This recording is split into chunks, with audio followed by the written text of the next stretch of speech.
When I was 18, I stood outside Newark Airport with a single suitcase, my phone battery blinking at 10%, and the cold January air biting through my hoodie. I kept calling home once, twice, 12 times each, ring ending in the same dull silence that hummed louder than the traffic around me. When the screen finally lit up, it wasn't a call but a text from my mom. If you want attention, try not being such a disappointment next time.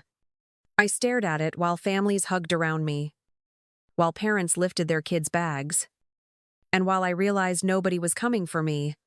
I ordered an Uber with the last bit of charge and sat on the curb, watching headlights blur into streaks across the wet pavement. My breath fogged up the window as I whispered to myself, maybe they got stuck in traffic. Knowing deep down that wasn't true, the driver asked, "Heading home for the holidays?" And I forced a smile before answering. Something like that. Each mile closer to my neighborhood felt heavier than the last. When we pulled up to the quiet cul-de-sac, every porch but ours was dark. I dragged my suitcase to the curb, the wheels scraping against the concrete, and saw our house glowing in the distance, music pulsing through the windows, laughter spilling onto the lawn. For a second, I told myself they were celebrating my return, that maybe this was a surprise. Then I heard someone yell my brother's name over the bass. And that small, stupid hope cracked like glass. By the time I stepped out and looked at my reflection in the car window, I knew exactly what that text had meant. If I was the family disappointment, then one day I'd make sure they learned what true disappointment felt like. That night at the airport wasn't just another bad memory, it was the prologue to the story where I finally stopped waiting to be picked up. When the Uber turned onto our street, the bass from our house rattled the windows, and I thought for one delusional second that maybe, just maybe, the party was for me. But when I stepped inside, confetti stuck to my shoes, and a gold banner screamed, "Congratulations, Tyler!" across the living room. My mom was laughing with neighbors, wine glass in hand, while my dad clapped Tyler on the back like he'd just saved the world. I stood in the doorway, suitcase still in my hand, and she looked up only long enough to say, "Haley, don't block the hall. Honey, people are trying to get through." I was Edis. I asked, "You didn't tell me there was a party tonight." But she just smoothed her blouse and said, "Your brother's promotion deserves a little celebration." The word promotion hung in the air like a crown I'd never earn. I looked around for any sign they'd noticed I was home, but everyone was too busy laughing at Tyler's story about selling a record number of trucks. "You should be proud," Dad said, raising his glass. "This is what stability looks like." I swallowed hard, thinking of the long nights I'd spent designing flyers for clients who barely paid, and said quietly, "Guess I'm not much of a headline." Ed. Later that night, I checked my bank account out of habit, half hoping to see my refund deposit from school, and my stomach dropped. A withdrawal labeled Deborah Cooper, family expenses, blinked up at me. When I confronted her in the kitchen, she didn't even blink. "We needed it for Tyler's business trip," she said, rinsing champagne flutes like it was nothing. "He's investing in his future." I reminded her that money was from my part-time jobs and leftover scholarship funds. But she just smiled that tight, managerial smile. "You're creative. Haley, you'll figure it out." I'd. My dad walked in then, loosening his tie, his voice calm like a verdict already made. "Your brother's career is solid. Sweetheart, you'll have time to build yours." I wanted to scream that I'd already been building it piece by piece while they toasted his commission checks. But instead, I just nodded. Upstairs. I opened the Notes app on my phone and typed a new heading, Receipts. Beneath it, I started listing everything they'd taken or ignored the airport. The text, the money, and for the first time, The list looked less like a memory and more like a blueprint. 3 years later, my inbox overflowed with graduation emails, caps, gowns, guest passes, logistics, and my friends couldn't stop talking about which relatives would cry first. I forwarded the information to the family group chat, telling myself it didn't matter if no one came. The next day, my mom reacted with a single thumbs-up emoji. And later she texted, "We'll see if we can make it. Your brother's schedule is crazy right now." I stared at that message and realized even my graduation was competing with Tyler's calendar. The night before the ceremony, I called her once. Just once. Because I needed to hear that maybe they'd changed their minds. She answered with a sigh heavy enough to flatten the hope in my chest. "Haley, your brother needs the car tomorrow, and your dad has meetings," she said, like reading from a grocery list. I asked if they could take a train or borrow a car, and she replied, "You'll be fine. They're streaming it online. Right? We'll watch later." At the stadium, families waved signs and threw flowers while I scanned the stands for faces that weren't there. When my name was called, I walked across the stage, smiled for the camera, and saw my reflection on the giant screen above the crowd. My own face looked like it belonged to a stranger who had stopped expecting applause. Afterward, as my classmates melted into clusters of hugs and laughter, I stood alone beneath a tree and unlocked my phone. The group chat was quiet except for one message from my mom sent 3 hours earlier. "Send your brother the Netflix password again." It stopped working. I laughed once, sharp and dry. Before opening my banking app, the balance looked wrong, like a slow leak I hadn't noticed. Monthly charges scrolled down the screen. Family phone plan, Wi-Fi, subscriptions all still under my name, all still pulling from my account. I spent that evening canceling things one by one, the hold music from customer service looping while I changed every password tied to my card. Between calls, I updated my resume and sent applications for freelance design work until my eyes blurred. When I hung up the last call, the silence in the room felt clean, almost new. I told myself out loud, "No one gets free access to me anymore." Later that night, I filmed a short TikTok in my dorm kitchen, still wearing my gown. Point of view: your family skips your graduation but still expects you to pay the Netflix bill, I said, half joking, half shaking. I added a caption about being left at the airport at 18 and posted it before I could second guess. By morning, my phone vibrated nonstop comments. Stitches. People saying, "This hit too close to home." For the first time, the strangers who saw me on a screen weren't just clapping for a name. They were clapping for someone who finally stopped paying the bill for her own neglect. By the end of that week, the TikTok had exploded beyond anything I'd imagined, racking up views faster than I could read the comments.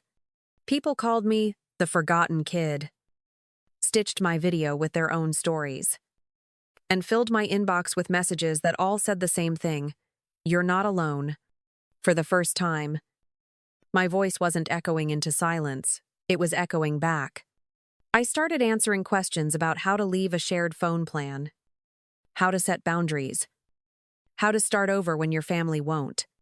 Each post felt like a small rebellion disguised as advice. When someone commented, "You should start a podcast," I laughed, then spent that night recording my first episode into an old USB mic on my kitchen table. I called it Left on Read because that's exactly how my family had treated me. The response was immediate downloads, reviews, DMs from strangers thanking me for saying what they never could. For a moment, it felt like I'd finally rewritten my place in the world. But the applause came with shadows. A cousin texted me a screenshot of a Facebook post where my mom wrote, "Some people will do anything for attention." I called her once, not to argue, but to give her a chance to be honest. She answered with that clipped tone she used when she was angry but pretending not to be. Haley, you're making us look like monsters, she said. You could have talked to us instead of broadcasting your drama. I told her quietly. I did talk to you. You just never listened. For a second, she went silent. Then snapped. You're exaggerating.